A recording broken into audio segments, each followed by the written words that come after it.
Hello and welcome back. The first slide of the 4 slides I said I was going to make regarding and how content creation works on the internet and how to set up a YouTube channel and how to set up streaming and God knows what and be good at it is the first of those 4 PowerPoints is now ready.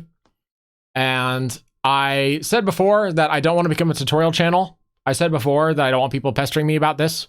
And no one has yet, obviously, because I haven't shown this to anybody yet. I haven't released it. But I have a feeling that at some point, someone will pester me about it. So I'm going to walk you through this once and then never again. Okay? Okay. So how to create content. Everything you need to know by myself. 2 big disclaimers first. Please do not tweet or message me questions or comments about these guides. I won't answer them. I will block you. I don't run a tutorial channel. Very true. That said, I did want to briefly help out new content creators since I had to do this research myself anyway. Making these guides was my compromise to helping people without having to put in the commitment of being an instructor. This is a source of information, much like an interview or news article, and is meant to be independent from all other content that I create online. I hope it helps you, but please understand that I'm not going to come back and consistently update this. 2. None of this is meant to be any kind of legal or financial advice in any way, shape, or form. This PDF was made for the sole purpose of helping to educate aspiring content creators as a source of information that I painstakingly gathered when I was first trying to learn about YouTube and Twitch. All right, so this is basically just a welcome page saying, hey, this is how you read it. This is what this content is about. This is what you're going to learn. And we have a lovely table of context, which is all color-coded. So you have your underlined stuff, which is like the big subjects. Those are the number 1, 2, 3, 4, right? And then you have the sub-subject within the subject. So like videos are made of 3 parts, and these are those 3 parts.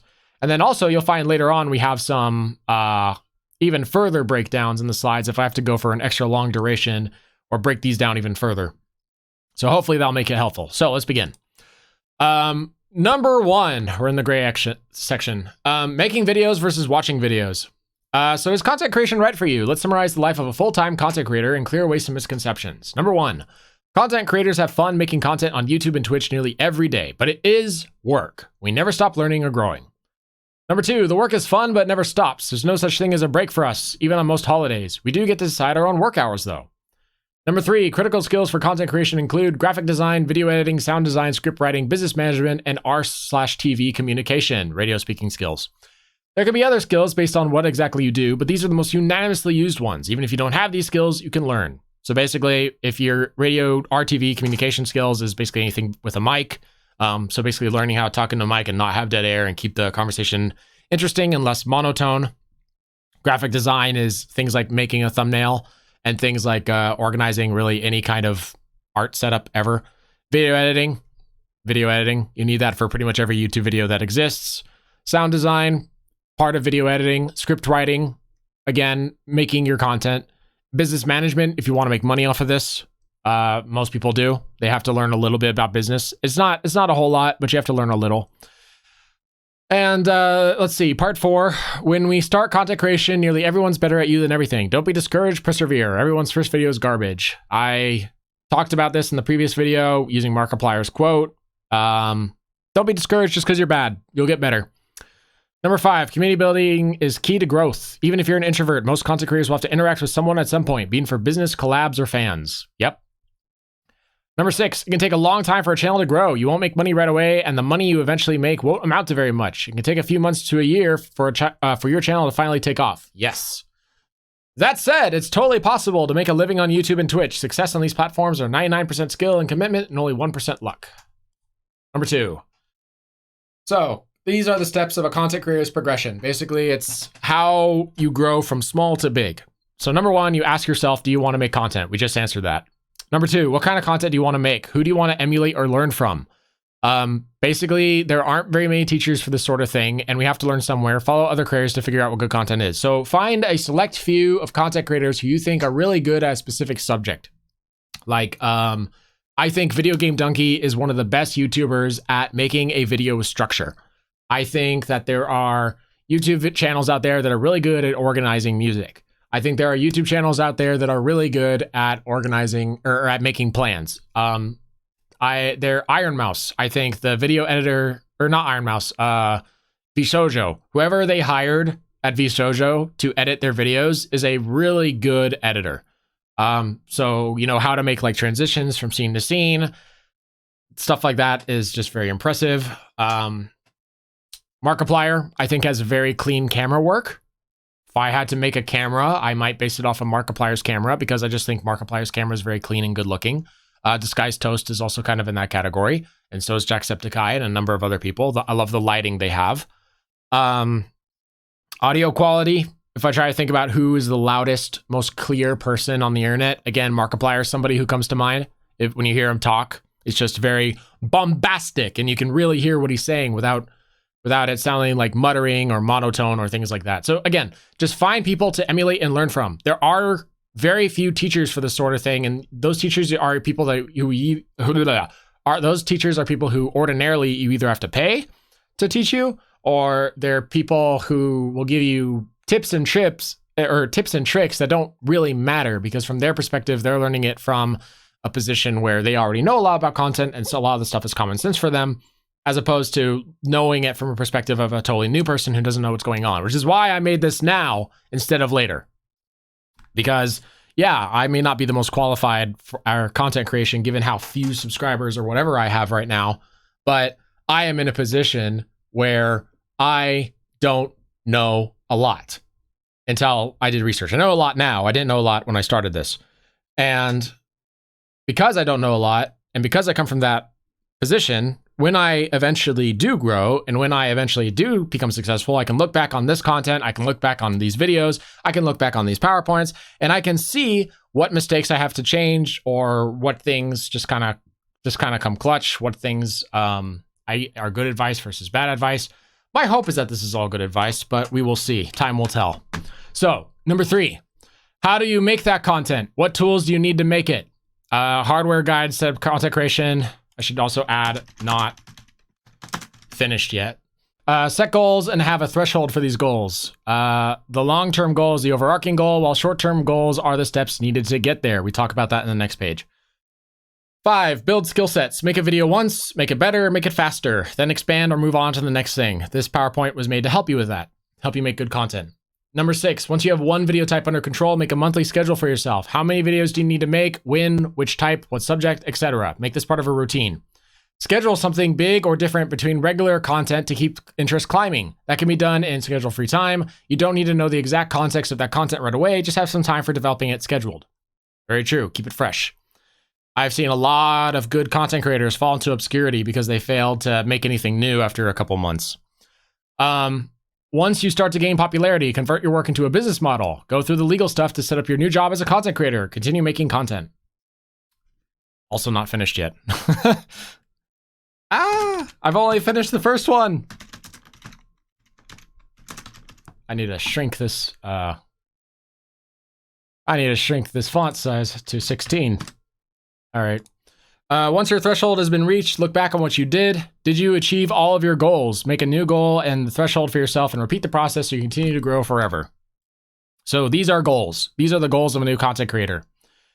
Those were the steps. This was like what it's like from start to finish. This is the goals of a new content creator. Number 1, what do you want to get out of this? What's your long-term goal? Do you want to get 1 million subscribers? Do you want to make a business off of it? Do you just want to have this as a hobby?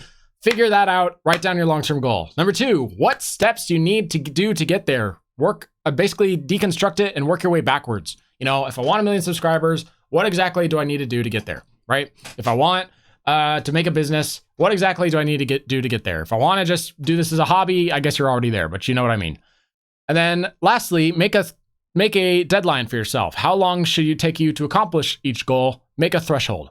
So thresholds exist to help you reevaluate yourself. When you reach a threshold, ask yourself, did I reach the goals I set for this deadline? If not, why? When I reach the threshold, do I want to invest more into this or stop here? What has changed since then? Do I need to change my plan?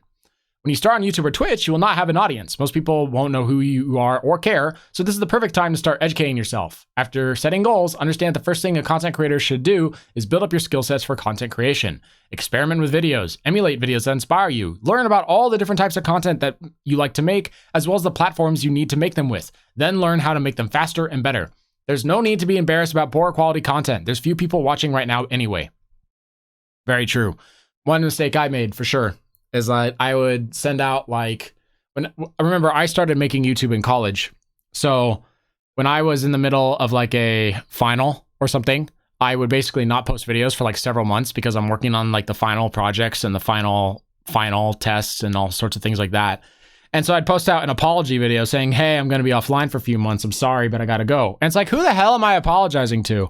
I had 20 subscribers at the time. Who the hell was I apologizing to? So don't bother worrying about an audience that's not there. Okay? Don't bother worrying about an audience that's so limited. It's never your fault that you're going to be educated, that it's never your fault that you're going to like deal with home stuff or school stuff or work stuff. That's always beyond people's control. Just worry about making good content when you start and building up your skill sets, because really that's all that matters at the beginning. So what does it mean to build an audience? When a business is made, it will typically have a mission, vision, and value statements written for it. These are a summary of values and visionary goals that defines what line of business a company is in and what purpose it serves. For example, Apple Incorporated's mission statement is to bring the best user experience to its customers through its innovative hardware, software, and services. Their vision is to believe that they are on the face of the earth to make great products, and that's not changing. Their values are accessibility, education, environment, inclusion and diversity, privacy, and supplier responsibility. These statements may not seem like much more than lip service, but they help the company focus on how they do business and in turn, help consumers understand what to expect for products and services related to Apple. In a similar way, content creators build up audiences through the content they make. When popular streamer Disguised Toast began his career as a content creator, he started by making Hearthstone videos on YouTube. After a while, he became known as a popular Hearthstone guy. When Hearthstone became an older game, Toast moved on to other strategy games that were newer and more popular. This brings us to the question, who are you more likely to watch? A random guy playing the strategy game or the Hearthstone guy? Most people would be more interested in Toast because he had already built up a reputation for playing strategy games ahead of time, thus proving that he had started to build up an audience for himself. As time progressed further, Toast steadily gained a larger and larger audiences, and he shared parts of his personal life in his videos. Eventually, fans came to know Toast well enough that he was no longer known as the Hearthstone guy, but instead was simply known as Disguised Toast, because that name came to have more value. That is the power of an audience. So this is how you build an audience. Make something good, focus on it, become known for it, expand outward to other subjects, and keep in touch with your followers throughout the entire process. Eventually, you'll be known for being you, and a portion of that audience will support you in almost everything you do. These people are called fans. I don't even need to ad-lib for a lot of this. This is basically just good stuff. All right, so we talked about this last time. Videos are made of 3 parts. They're made out of a thumbnail / title, body / content, and ending / call to action. Each of these 3 parts are equally important. Your video will only perform as well as your worst part. And the job of the first, the thumbnail / title, is that it brings attraction. It makes people come and see you. Body / content gives you substance. It's the stuff people come to watch. Ending / call to action gives you retention. It's what keeps people watching more of your content onward. So we'll talk about that in more detail. Thumbnail / title. YouTube uploads about 500 million videos from around the world every day. While it's true that good content is ultimately what makes people grow to the 1 million+ subscriber count that we all aim for, that all becomes meaningless if no one clicks on your video to give you a chance. A good thumbnail and title are what makes your content stand out from others when people scroll through their phone, so it's important to take the time to do them well. This was a half-assed, really quickly made example, but I was trying to make something graphically appealing. Thumbnail rules. Thumbnails are the attention seeker for your videos. There are 3 things to consider when making a thumbnail. Is the thumbnail eye-catching? Is the thumbnail relatable to the title and subject of the video? Does the thumbnail fit the mood of the content?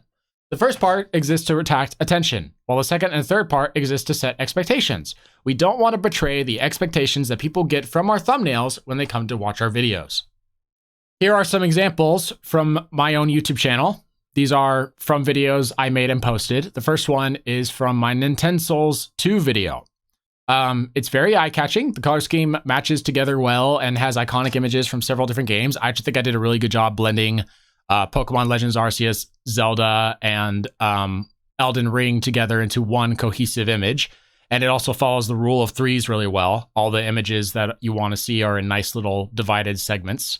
And the name is nice and big as well. I did make a misspelling here because I made this at 3 in the morning and I was exhausted. I could go fix that, but I don't really care. Is it relatable to content? Absolutely. The figures and icons shown are related to what my video is about. It's about Zelda. It's about Pokemon. It's about Elden Ring and all the Souls types of games. Does it fit the mood? Not in the slightest. This image looks like it was made by an edgelord, but the video itself is more relaxed, and that's a big detriment. If people are going to come in, click on this video, and they're expecting some hardcore, like, Elden Ring style thing where you're fighting giant monsters and skeleton and, you know, zombies and God knows what else, and they come in and they see, like, happy little Pikachus, they're going to be thrown for a loop. They might expect some of it, because I do have Pokemon here, but this gives the suggestion of a darker theme. So I think this is a good thumbnail. I could have made it better. Thumbnail example 2. The second thumbnail is from my Brilliant Diamond playthrough back when I still did Let's Plays. Embarrassing Let's Plays.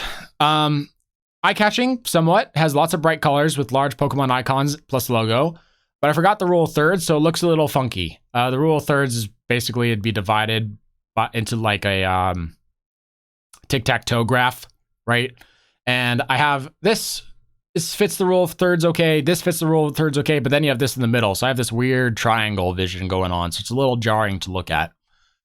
Relatable content? Absolutely. The image says all about the video, though the text was needed for the full context. If I removed this image, you could still tell it'd be about Pokemon, but you may not know which Pokemon is from exactly, or you may not know, like, if it's a playthrough, walkthrough, whatever. I had to add that to the title.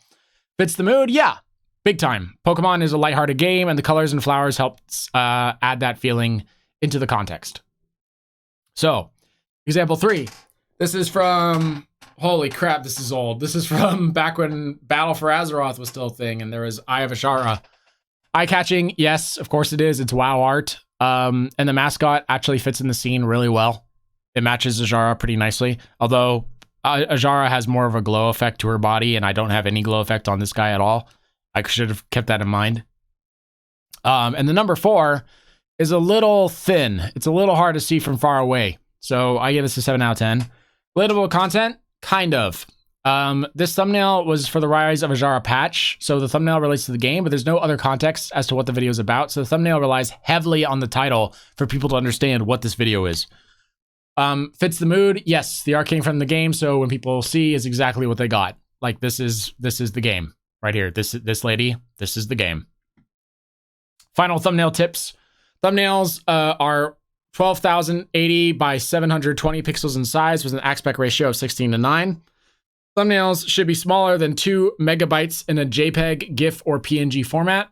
I have no idea if a GIF actually means that you have like a GIF image. I don't think it does.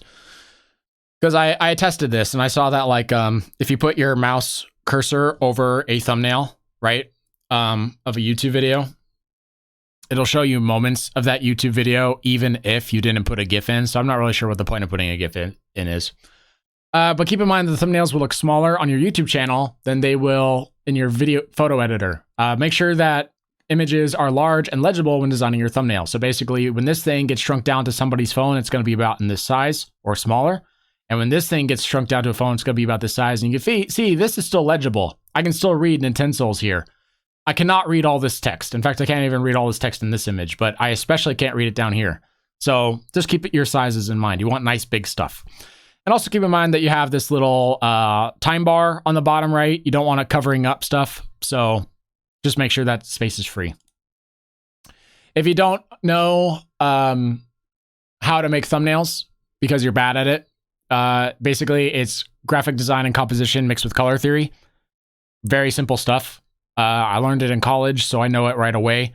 But you guys can have these 2 video links that will take you over to tutorials on these 2 things. So, titles. Good titles will utilize keywords and clickbait to attract viewers. Keywords are words that commonly show up in a search bar as a result of many people looking up that subject. To find keywords relatable to you, simply go to YouTube or Google and type something related to your content in the search bar. So, for example, for this one, I might have, for Nintendo Souls 2, I might have typed Nintendo Souls or Nintendo or Dark Souls or Elden Ring or something like that. And you'll notice that YouTube will give you some recommendations. These are all keywords that you can use in your own title. So basically all the words that show up in your search bar that as part of recommendations are words that are things that people are looking for. They're words that people are typically searching for. So if you have those words in your title, there's a higher chance that they're going to find your video. Clickbaits are titles with sentences that grab a viewer's interest. They include phrases like "a million," "you won't believe what happened," "what happens if," etc. Some people have questioned as to whether or not clickbaits are a moral practice. The answer is that it is a moral practice provided that the bait has truth. Remember that you set an expectation with your title/thumbnail, which your video then has to meet.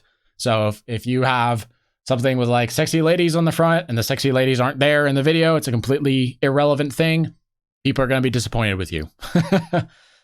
So regardless of how you make your title, you have to make sure that it addresses your content accurately. If your title suggests a mood, the video should have the same mood. If your video is about a certain subject, your title should fit that subject. It's a good idea to come up with a title first, then plan your video based around that title. Using your title as a subject sets more of an expectation than just using a title that says, playing Pokemon today. Lastly, use words and phrases that are easy to remember in the event that a past viewer wants to find your video again, but can't quite remember the full title. So real title examples to consider. Playing Fortnite with friends. It's an okay title. It gives context, but why would a new viewer who doesn't know you want to watch this? This is fine for your little fan base who already follows you, but this title won't give you any additional growth because it won't attract any new viewers. You know, if a viewer comes and watches you and they really like your content, then yeah, playing Fortnite with friends might be something that's attractive to them. It sounds like a fun time. It sounds like you get some funny clips from it, and it's going to attract people who like you. But if they don't know who you are, why would they watch you instead of somebody else they already know? You know, why would they watch you instead of some other person who has a title that's relatable to something more interesting? So this is kind of a weak title. Just saying something like this. Ascent into Insanity is a better title. No context, but this is interesting. From this title, I now have an expectation that could be shock or comedy or horror. A new viewer might click on this, but because the context is vague, they might be disappointed if it's not what they thought it would be. The actual video is a funny game compilation with friends from Worst Pre-Made Ever, actually. Best title is iPhone versus 8,000 feet drop. As you might imagine, this is a Mr. Beast title. There's context and there's interest. I can't help but wonder about this concept, and the video is likely based off of the title. New viewers are very likely to click on this video thanks to this title. This title does wonders for the channel, or does wonders for the viewership of the video. Next up, body/content. So this is the content portion. We finished the thumbnail title that gave us attraction. Now we're talking about the substance. Your content is ultimately what people come to see, and you will always want to do your best to make content that people will enjoy.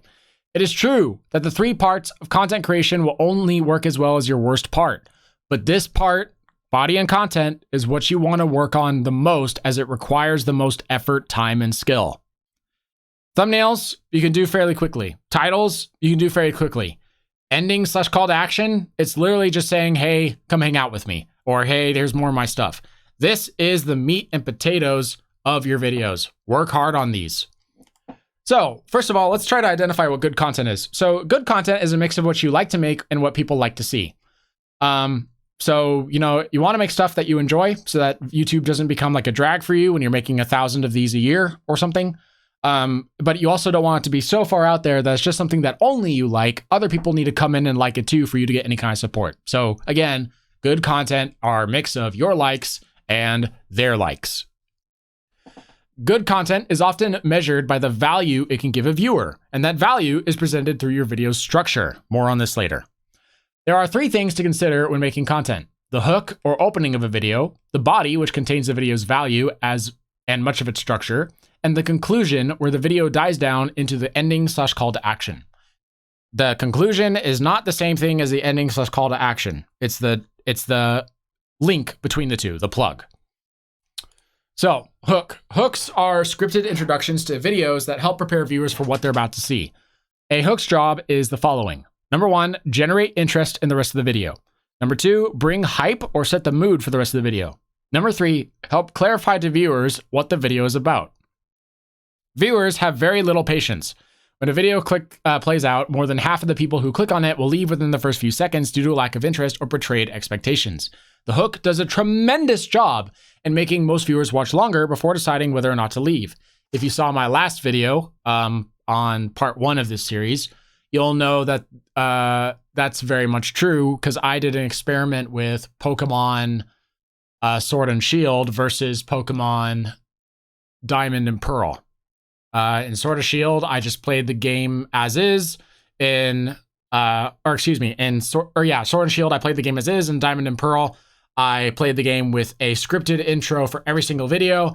And I had people watching for like the first 20 minutes to an half hour of that video just because I made a hook. Like, it's incredible how much of a difference a hook makes.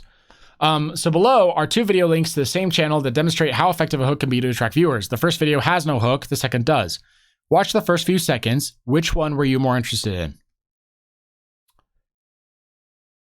Part 3. So body, value, and structure. So this is the body portion of your content. The body is the part of the video that comes after the hook, and this part of the video is the actual content itself. Whatever this content is will change depending on what your channel is and what you want to make, but ultimately the quality of your content is going to be determined by your video's value and structure. Value is what people get out of watching your video. Did they learn something? Did they feel an emotion? Were they entertained? Did they laugh? Did you make them change their mind? The extent at which you can do this to viewers determined how good your video is. Structure refers to the pacing, edits, and transitions in your videos. In short, it's how well you can present your content to people after you've made it. Okay? Both are important. Conclusion. Conclusion of your your video is the lead-in to the plug. Let's try that again. The conclusion of your video is the lead-in or plug to your ending/call to action. When making a conclusion, consider the following. Did I do what I said I would do at the beginning of the video? Is my conclusion satisfying? Does it make sense? If you want to make more dynamic conclusions, consider scripting in a punchline in your content just as 2 + 2. I'll go more into this in a second, but basically 2 + 2 is a storytelling term where a story is told as a joke. Frankly, I say it as it is right there. Rather than give all the information about the video up front, you only provide a bit of information in the beginning and the rest at the end. As people watch the video, they put 2 and 2 together and figure out the story/punchline of the video. It's not necessary to make a conclusion. It's not necessary to make a good video. There are other storytelling formats, and if your video is short enough, it might not need a storytelling format. But you can easily impress viewers with script writing skill if you think you can compose your content well. I'll give an example, because I didn't give an example here. There was a guy on YouTube who, actually it was a Doug video, now that I think about it. It was a Doug video where he made himself a challenge that was totally irrelevant to a joke, okay? And his challenge came with various punishments, such as eating spicy food or doing something with bubbles or whatever. And one of the punishments was to basically wear butter. So basically he'd take butter and he'd like smear it on his face. And throughout the video, he does this like at some point in the middle of the video, and throughout the video, the challenge becomes more and more intense because he gets closer and closer to his video's goal. And once he reaches the end of the video stops and it looks like just a frozen screen. And then another Doug walks in front of the video and he turns to the screen and he says, "And this, butter companies, is what an advertisement of your butter from me would look like." That was it. He basically took a joke by taking advantage of something random they did in the middle of the video and then just applying it at the end. People put 2 and 2 together. It was a funny moment. It was memorable. It's not necessary to make good content, but it's just a funny thought, a funny way to construct your video and make it more interesting if you want to do this sort of thing. Totally optional, but still good. Point is, a conclusion should link your content to an ending. Basically, it dies down your content so that you satisfy the viewer from the initial goal, the initial idea, and then after that, you lead it into your ending/call to action. So, final body/content tips. As I mentioned before, there are many different types of content out there, and the ways in which we can present them are vast, so focus on making content that you like and figure out how to make it better and faster. You don't need to write an entire script for every single portion of every video you make. In some cases, bullet points or even ad-lib will work. I have made scripts that are over 9 pages long. Don't be me. Don't be stupid. When you get to 2.5 pages or 3.5 pages, that's when you get a 10-minute video. So you don't need to go beyond that. When making content in an editor, you'll start with a script/storyboard guide, followed by the source footage and recording, followed by edits and transitions. Then lastly, you put in audio and final effects. This typically is unanimously true for all types of content that people make. YouTube has many, many guides out there for video editing. Don't neglect your video/audio quality. Even if you have an amazing idea or story, if the quality is not up to par with modern standards, people will leave before giving you a chance to show your stuff. You don't need 4K video, just don't be pixelated. Videos with captions are typically watched more than videos without captions, so consider that. Ending/call to action. Of all the viewers who come to watch your content, only a select few will actually make it to the end of your videos. These people are super important for your growth. The fact that someone watched your video to the end means that they have a genuine interest in your content, and you don't want to let those people go. Chances are they originally found you through the YouTube algorithm, which you don't want to rely on for obtaining viewers. To retain an audience, you create leads via your ending and call to action to get people to come back and watch more of your stuff. The overall goal of every content creator is to get people to further engage with more of your content. It's important to note the people who watch more than one of your videos are more likely to subscribe to your channel and give you support. Speaking of call to action, subscribe to me. Here's my address for my YouTube channel. This is a big deal. When YouTube sends people videos and suggests videos to people, the algorithm for YouTube is very, very, very good at helping people find videos that they think they'll be interested in. Okay? They're very good at that. But remember, it's you versus a portion of 5 million. Not the entire 5 million, because like the entirety of the 5 million videos being uploaded are for every single subject out there, right? So of the 5 million, I am gaming. A portion of that 500 million is gaming. So let's say that that portion of 500 million is like 5 million. I'm competing with 5 million, not 500 million, but that's still a lot of people, right? Gaming is a very, in particular, competitive field, but also well-liked field for video creation. So if you have somebody who, through that 1 in 5 million chance, finds your video, if you let them go and they just click off of your video, they go back to the YouTube algorithm. And the YouTube algorithm will say, hey, you like this video, here's another video that's kind of like it. And that's somebody else. And if they go to that person, there's a chance that they never come back. So if you can get people to like your content enough that they want to come back, that they want to actively seek you out, you will always get more watch time, more following, more everything than if you just increase the number of randos who come to watch your channel, because they'll come in, stay for a few minutes, and if they like your content, great, they'll stay longer. If they don't like the content, then they'll just leave. You don't want people leaving. So yeah, again, the ending the call to action is important because it's what cycles people through more of your content. So when you make a video, your thumbnail / title and your body / content are what get viewers to the end. So they found your content, and now they watched your content, and now they're at the end. Now that we have them there, we want to cycle viewers through your videos. The best way to get people to cycle through your videos is to think about your videos in sets rather than one at a time. For example, a top 10 video about RPG games can be followed up with a top 10 game characters video or a mega compilation about one of those games, which in turn would be followed up with a game guide or a similar game or a scripted video where you may poke fun at the game's word storyline, etc. I should put a different kind of comment there. There we go. All the recommended content should be related in some way, as the thing that impressed people to begin with was that first bit of content. So their future expectations are based around your earlier video rather than a new title / thumbnail. That does not mean that the title / thumbnail is no longer important. So what this means is if somebody watches a top 10 video that I make on top 10 video game characters, they liked the video because they thought it was interesting and they want to see more of my content. If they want to see more of my content, chances are they're going to want to see more of the good stuff I made because that was what impressed them first. So they liked the top 10 video. They want to see another video that's kind of like the top 10. So you want to recommend them to something that's related to that top 10. Like maybe they saw a top 10 video and they thought, hey, this one game he talked about was really interesting, or this one moment was really funny. I'd love to see more of that. And then you bring them to a funny compilation of that one game, right? Or it could also be something along the lines of, you made a video that was basically about critiquing a piece of art.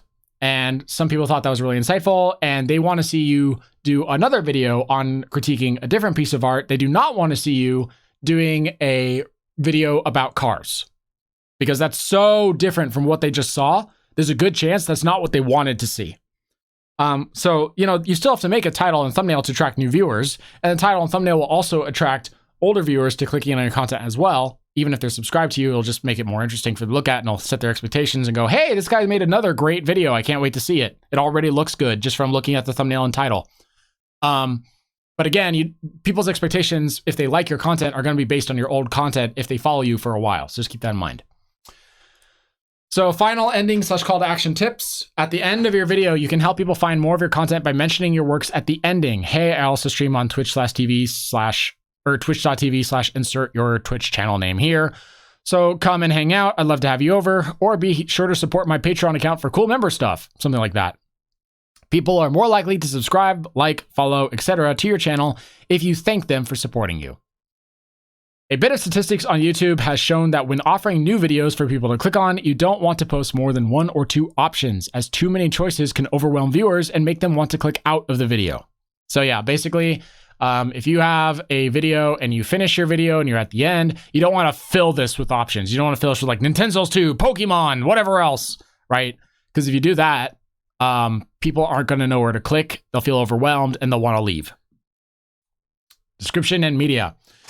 Descriptions are a useful place to post additional media and business sources that relate to you. In a description, you can paste your Twitter and other social media accounts, your affiliate links, your website or online store, links to people who collaborate with you in a video, schedules where you can post content or stream, and where else to find more of your stuff. You can also create hashtags to make your videos easier to find. To figure out what hashtags exist, simply go to the YouTube search bar and type hashtag followed by a keyword that you think relates to your content, and a list will appear. Don't go overboard with these, as people have gotten in trouble for that in the past. 1 to 4 hashtags are ideal for each video. You can create timestamps for your timeline, allowing viewers to easily navigate to specific portions of your video if your video is divided into sections, which this one is. To do this, just type a number in seconds, hours, and minutes next to a title. Example, part 1, 03:56 is 3 minutes and 56 in your video's timeline, and it will be titled part 1 on your video's timeline. What media do I need? So there's a lot of social media options out there, some of which will be better or worse for you depending on what kind of content you make. In general, everybody should have a Twitter and Reddit account, regardless of what kind of content you make. Twitter helps you to post information about your work quickly, while Reddit will help you connect with an audience. Even if you don't have your own Reddit page, being part of a subreddit can help you grow faster by exposing yourself to a smaller, less competitive audience than the entirety of YouTube. For example, let's say that I am somebody who makes Super Smash Bros. Videos, and my Super Smash Bros. Videos are pretty good, but the internet's a vast place, right? You know, why would people go out of their way to come find me for Super Smash Bros. Videos? Well, maybe people have no interest in Super Smash Bros. Videos in the grand scale of like 5 billion people on YouTube. But, you know, if I'm on a subreddit for Super Smash Bros. And all these people come to the subreddit to talk about Super Smash Bros., then if I post a Super Smash Bros. Video there, I think the odds of them clicking on that video are a lot more likely than me just sending out to the general worldwide audience. So again, subreddit is useful. Reddit is useful. Twitter is useful. Other platforms, such as Instagram, TikTok, etc., are situational. For example, if you make blogs or travel, then Instagram will definitely be a helpful platform for sharing your pictures. If you like to make short videos, TikTok can be used with YouTube Shorts. If you are a skilled artist, Pinterest might be beneficial to you. Consequently, these platforms might not be as useful if you don't have these skills or make that kind of content. Remember that whatever media you have has to be updated regularly, so keeping track of 7 social media accounts that you don't need is counterproductive and takes time away from making content. For example, I don't really think I need an Instagram, because what the heck am I going to take a picture of? I don't use a camera most of the time, right? It would just be screenshots of a game, and who would want to just see screenshots of the game for the sake of them being screenshots, right? I also don't make YouTube Shorts or video shorts at all, so why would I want to be on TikTok? You know, I might do YouTube Shorts in the future. I might not. I'm not sure. It's not something that I have a particular interest in right now. So the idea that I would have to come up with an additional short video each week in addition to the content I already have to come up with is counterproductive if I have no desire to make that content to begin with, right? So don't try to go for every single social media in the world. It doesn't help you. Quick overview of what we learned. So we talked about a lot of stuff. Here's a summary, okay? Thumbnails and titles attract attention and set expectations. Content is what people come to see. Its quality is determined by its value. Content is presented through structure. There's a hook, body, and conclusion. The ending / call to action is what cycles interested viewers to watch more of your content. The description and your social media help spread word of your works to people who don't actively search for you and keep people who like you up to date on what you're doing and where else to find you. Okay, so 1, attract people. 2, make content with good value and structure. 3, get people to cycle through your content if they like you. 5, The description and social media help spread word of the work that you make and tell people who already know about you that, hey, I made something new, come back and watch it. Okay, simple as that.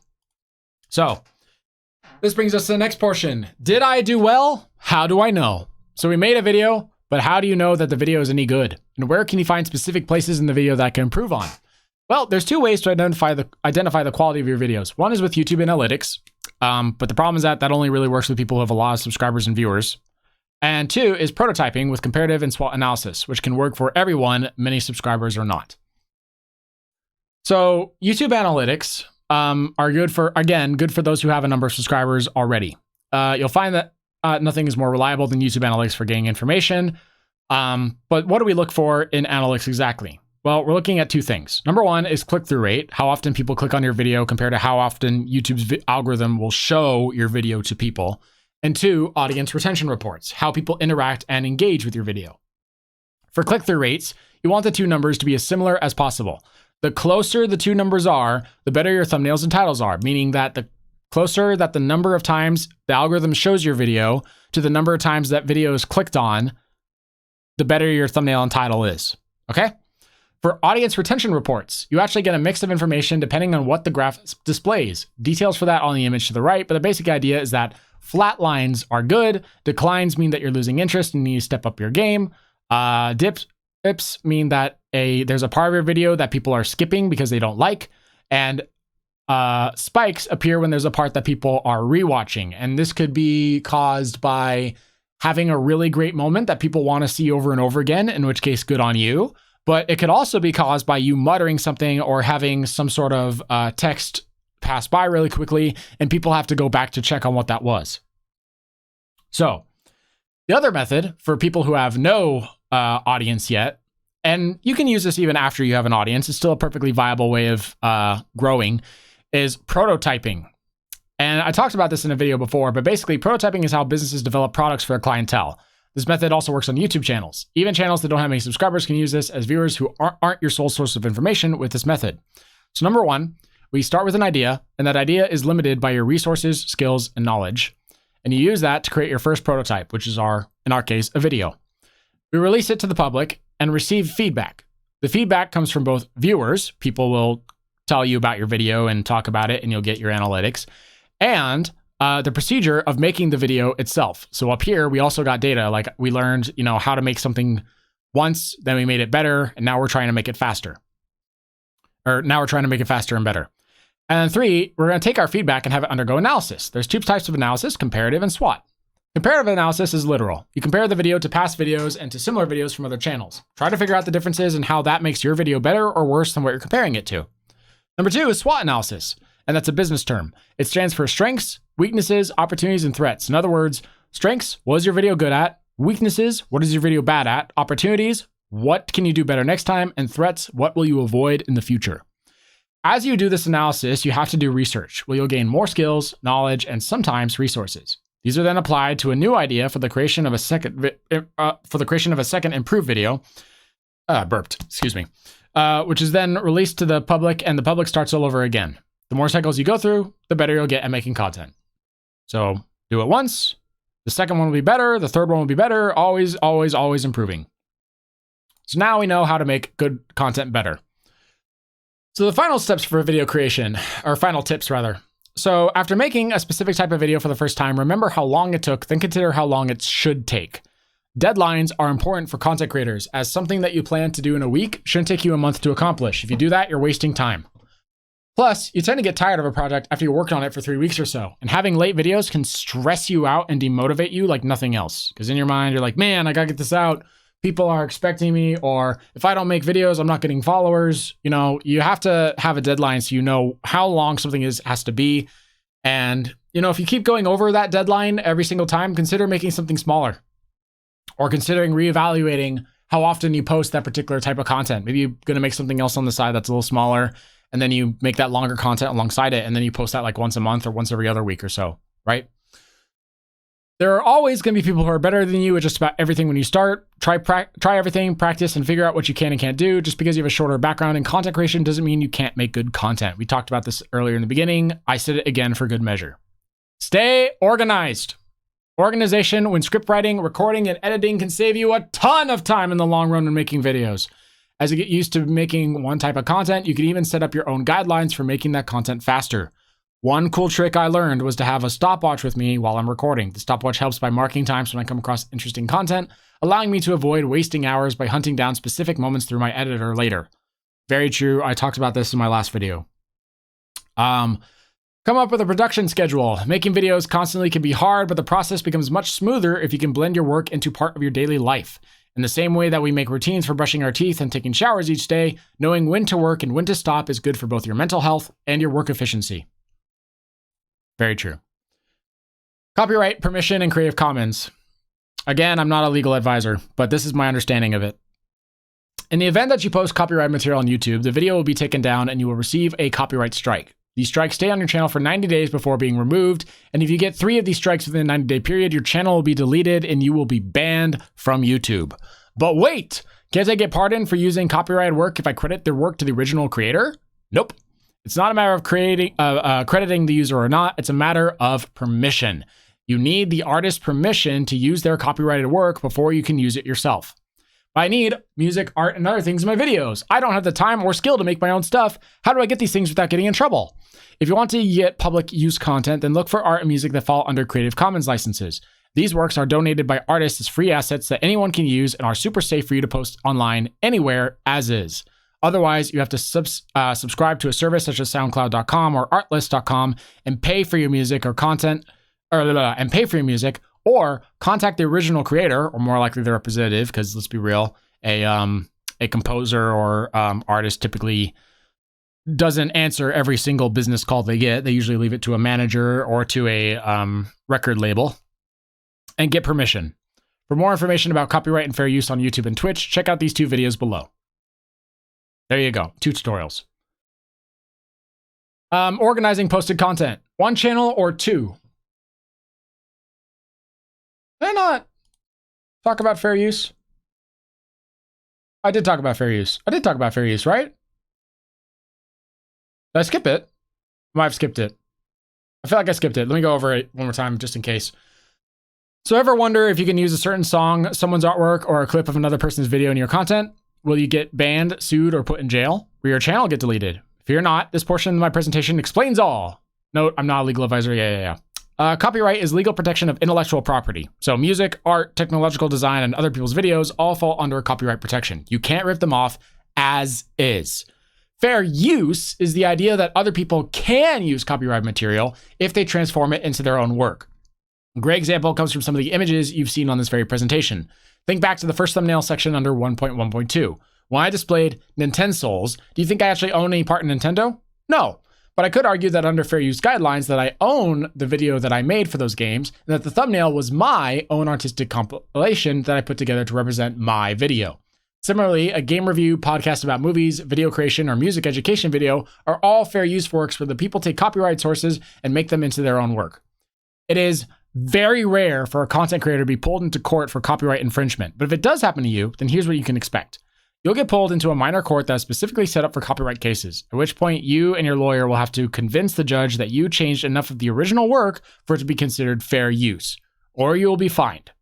You don't have to worry about jail being your punishment for copyright infringement because content creators on YouTube or Twitch typically have far too small an audience for the penalty to be that large, which is also why it's so rare for a content creator to be pulled into court in the first place. It's not like you're running a multi-million-dollar industry here.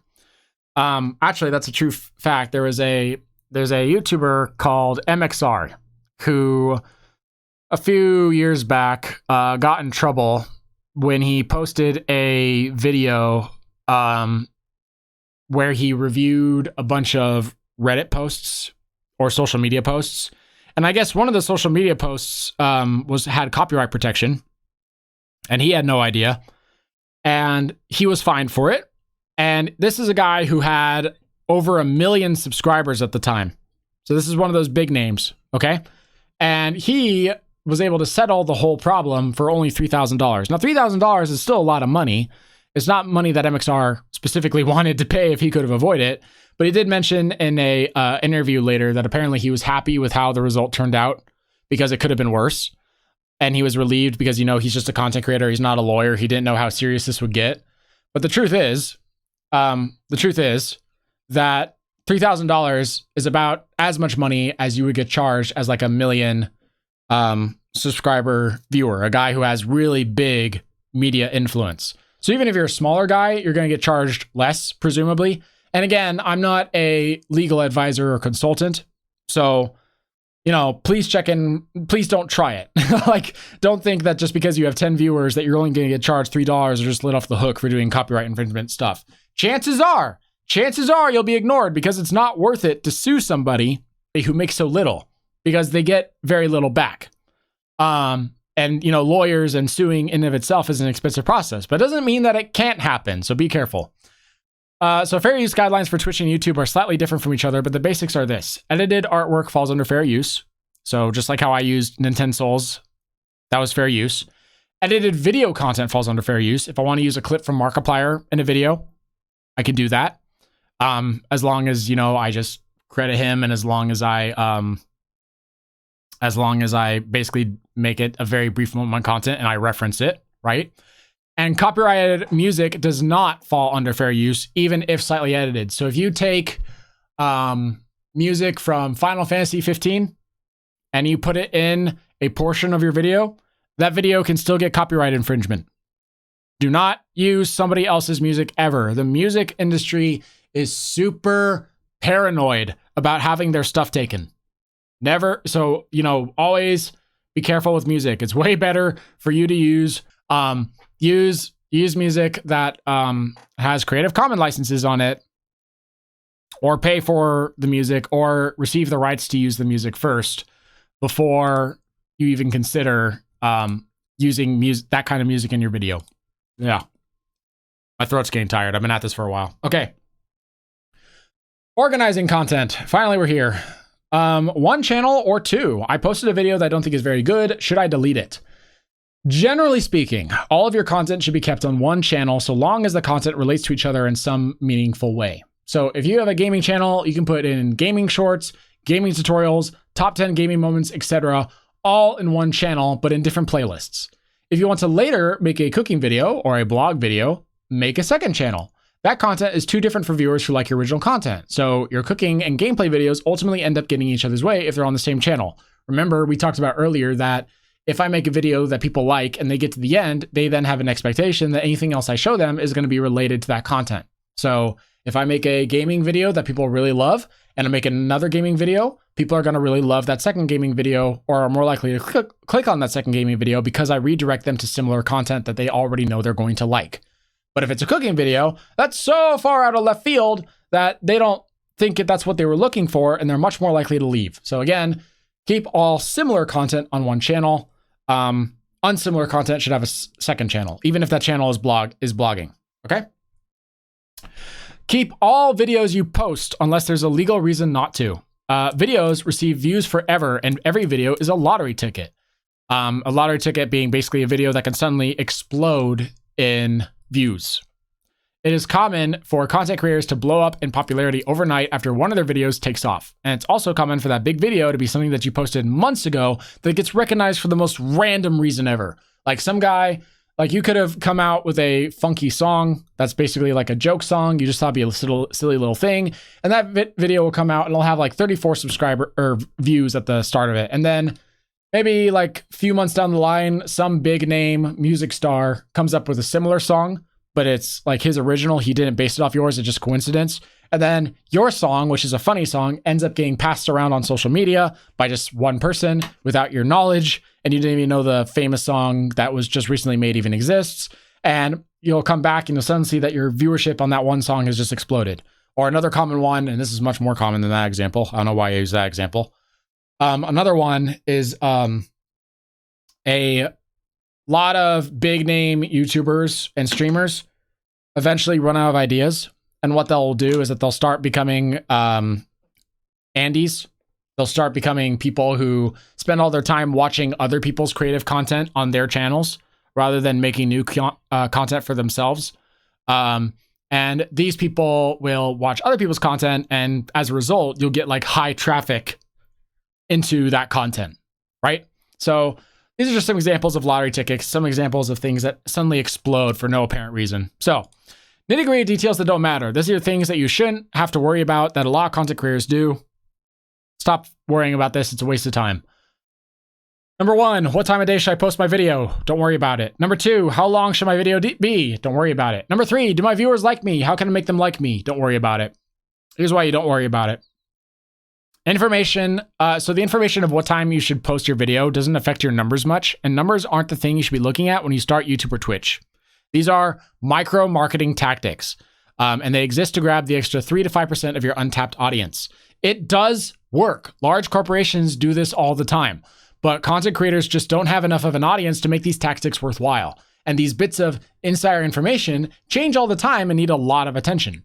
So if you're a corporation making over, say, 10 billion, then yeah, 3 to 5% of 10 billion is totally worth going for. But as a content creator, even someone like Mr. Beast wouldn't benefit much from doing this. Focus instead on making good content with reasonable release schedules. Okay? That's your goal. So how long should my videos be? That depends entirely on you. Remember that a good video is one that can deliver value while having good structure. It's true that people on the internet have short attention spans, but that doesn't relate to the length of the video. Were that the case, no one would ever watch 2+ hour movies. Whether your video is less than a minute long or over 3 hours depends on your ability to keep it interesting for that duration. So what can you do?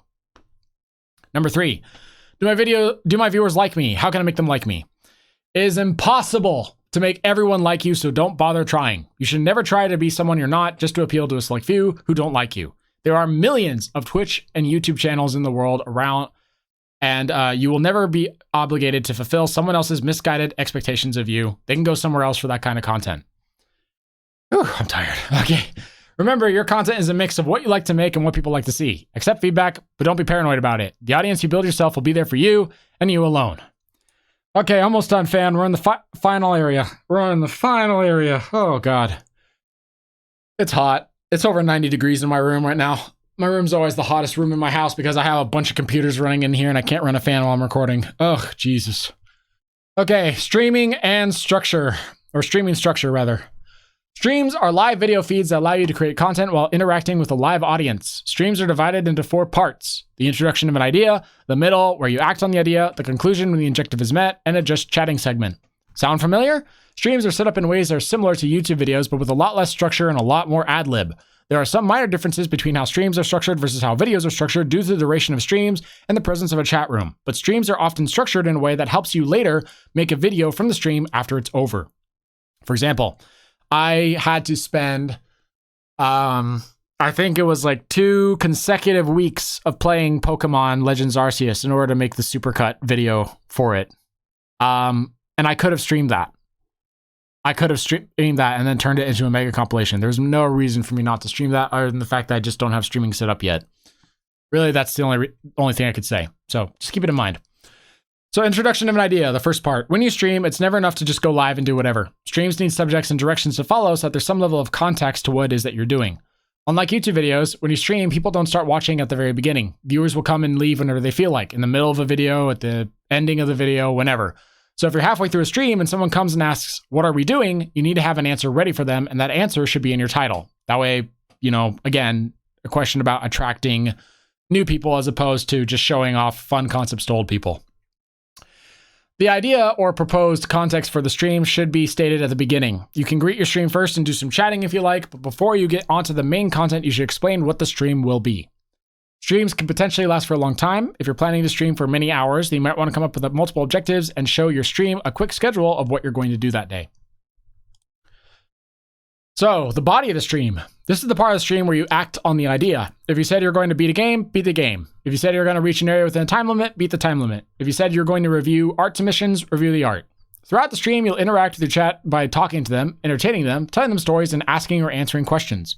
You can also make a stream more interesting by adding stakes to the stream. For example, if you're doing an art review, you can make it a contest with a reward for the person who submitted your favorite art piece. You could also add some sort of self-imposed rule, where if you die in a video game, you have to give a certain cut of money to a charity or post something dumb on your social media. It doesn't have to be something that's, you know, money related, but stakes or basically conditions make streams more interesting, and you want to have additional levels of interest throughout a stream because streams will drag on for a while.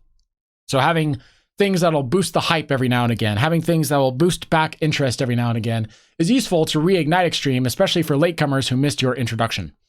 So adding stakes and conditions makes streams more interesting as they drag on and helps include your audience into your content, making them feel more invested in what it is you are doing. Conclusion. Conclusion is where you finally meet the goal that you set out from the beginning of your stream. It's also the part of the stream where you share additional sources where people can find stuff related to you. You can tell people about your schedules, your YouTube channels, your social media, etc. This will redirect viewers to more of your content. When you're done with your stream, you can end it by sending your viewers to someone else's channel via Twitch Raid or YouTube Redirect. They're the same thing, just one's on Twitch, the other's on YouTube. This helps out your fellow content creators and prevents your viewers who came in late from being bored. Because, you know, if someone comes in, they have the time to relax and watch a relaxing stream. They see your stream, but you only have 10 minutes left. Do them a favor, take them to another stream that you like and you support. It helps out your streaming community in general. And sometimes, who knows, sometimes that person who's also streaming will return the favor, you know? So, you can use what you did today as subject for your Just Chatting segment. Just Chatting segment. Just Chatting is super important and underrated part of streaming. In Just Chatting, you take the time to focus on talking to your chat without playing any game or doing any other type of content. You purely focus on the chat, and they purely focus on talking to you. Have fun with them.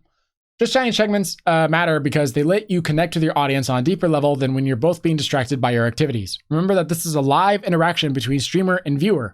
Or excuse me, remember that this live interaction between streamer and viewer is the biggest key difference between streaming and video making. Build a good relationship with your chat and make interacting with them something for you to look forward to. It should never feel like a chore. Just Chatting can include you answering chat's questions, telling them about what you've been doing, and letting them in on things you planned on or things you want to do on stream. Just Chatting typically occurs at the beginning and ending of your stream, but it can also occur during a break or transition between planned tasks.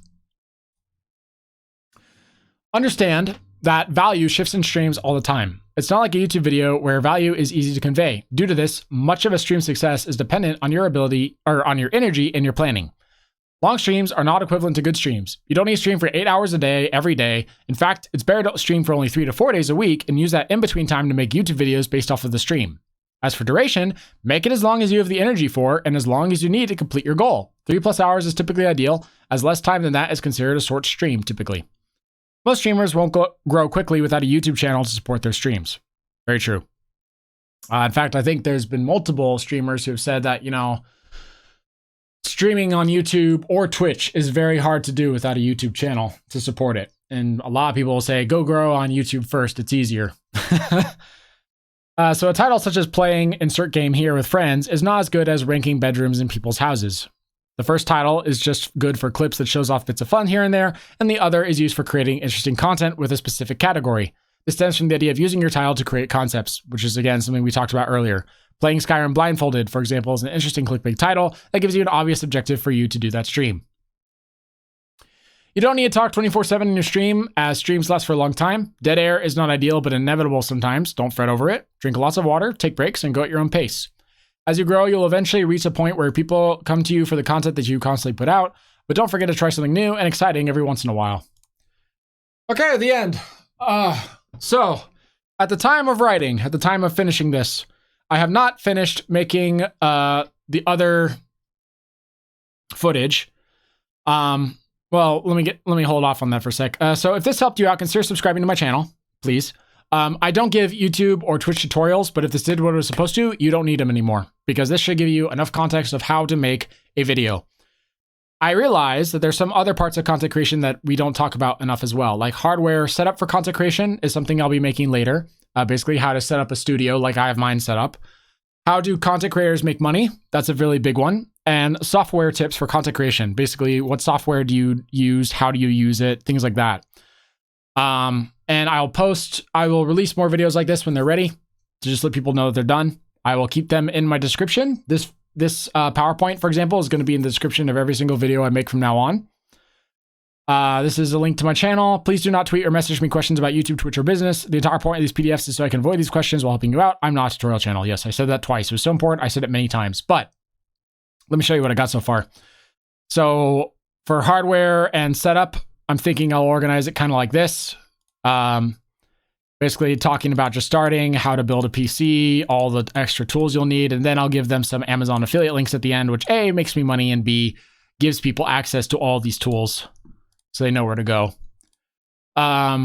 Business, how to make money. I have mostly finished. The only reason I haven't finished it entirely yet is because I'm still trying to figure out a few of the legal things. For example, and again, if you don't know business, don't worry about that. I'll talk about that in length for when this PowerPoint finally comes out and is fully fleshed out and fully finished. But for example, I don't know if we need a DBA for streaming, because a stream technically is done under a name that isn't your real name. Isekai Gaming is not the name I was born with, contrary to common belief. So it's like, do I need a DBA to do business as Isekai Gaming? And the answer is, I think, is yes, but I don't think it's needed for streaming, because I think that money that's sent to you isn't sent to Isekai Gaming, it's sent to a PayPal ID. And then from PayPal ID, you withdraw that money, and PayPal itself is a business that already has its own DBA. So for monetization and ads, for subs, gifts, and donations, and for crowdfunding platforms and affiliate programs, I don't think these 4 need a DBA, just an LLC, and a PayPal account. And these 2 definitely need a DBA. I'm not sure yet. I'm still looking into that, which is why I haven't finished this yet. So I have this part already, and this stuff in white is all the stuff that I'm trying to figure out bit by bit. Okay. And then we also have software tips, and this is like video editor. And it's not going to teach you how to do like video editing, right? Like I'm not specifically teaching you how to become a master editor. I'm not teaching you how to become a artist with Clip Studio Paint. I'm just showing you some helpful features that you ordinarily would have to go look up video tutorials for, right?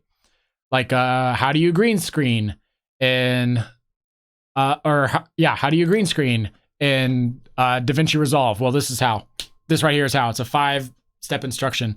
And this isn't done either, partially because I don't have all the information on here, and partially because I want to add pictures. Because I have a lot of phrases where I say, click on the square icon, and the square icon is in the bottom left of the video screen. That kind of sucks. Listening to such a long drag-on sentence kind of sucks. I'd rather have like a really small picture next to it to kind of show off what step 3 is, instead of just having like pages of text, which is what I have right now. So this is going to take me a while, because I still have to do a lot of practice with video editing myself, and some of these programs I haven't really dived into a lot yet, like VTuber Studio, I have no idea. Blender, I have no idea. Even though I do know how to use Maya, I have no idea how to use Blender, because I've never used Blender. Outside of like very small amounts of practice and very basic stuff. OBS Studio, I know mostly, but I have to go back and remember how a lot of these audio settings are set. Yeah, so this is a work in progress. Software tool tips is a work in progress. This is almost done. This, I only have a chart ready. It's not even in PowerPoint format yet, but I'll release those as I go. Right now, I'm going to start releasing videos, because there's no point in me even getting invested in this content. And remember, part of the reason why I made these things are for me to remember how to do stuff. So if I forget how to do any of these, I can come back and look at this, and this will tell me how. Yeah, part of the reason why I made these is because this stuff is for me, and I'm not at some of these places yet, right? Like software tips for content creation, I know how to use my editor pretty well, so I'm kind of reinventing the wheel here. How content creators make money, I don't really need to focus on that until I start having a big enough subscriber base to actually make money on YouTube, which again, I'm still really small at time of writing. I'm still at like 40 because I haven't posted a video since this, and this is not a particularly interesting thing. This is an hour and 9 minutes of me pretty much just saying out loud what's written here. But the good news is the fact that I did say out loud what's written here goes to show that, you know, I tried to talk outside the box. I tried to say something here that would that might come across as a misconception by giving examples or by talking about things that might be confusing. And there was very little of that. I found that I didn't actually have to talk about much because this is as you see it is as it is. I don't really think I could add a whole lot more to this, which means that this did a good job. This does a good job explaining content creation to people. And then lastly, hardware / setup for content creation. I have all my hardware already. I have it all. Every piece of hardware I could possibly need for video creation, I already possess. So just like with software tips, this is kind of me reinventing the wheel here. So yeah, I'll get into these more as I reach these points in my own development. But for now, they're just going to stay as things that I will later make. But still, I hope this helped you out. If it did, subscribe and don't contact me about it because I'm not going to update this video or turn my channel into a tutorial channel. Okay, we're done. Thank you very much for watching. Bye-bye. I'm going to get a drink.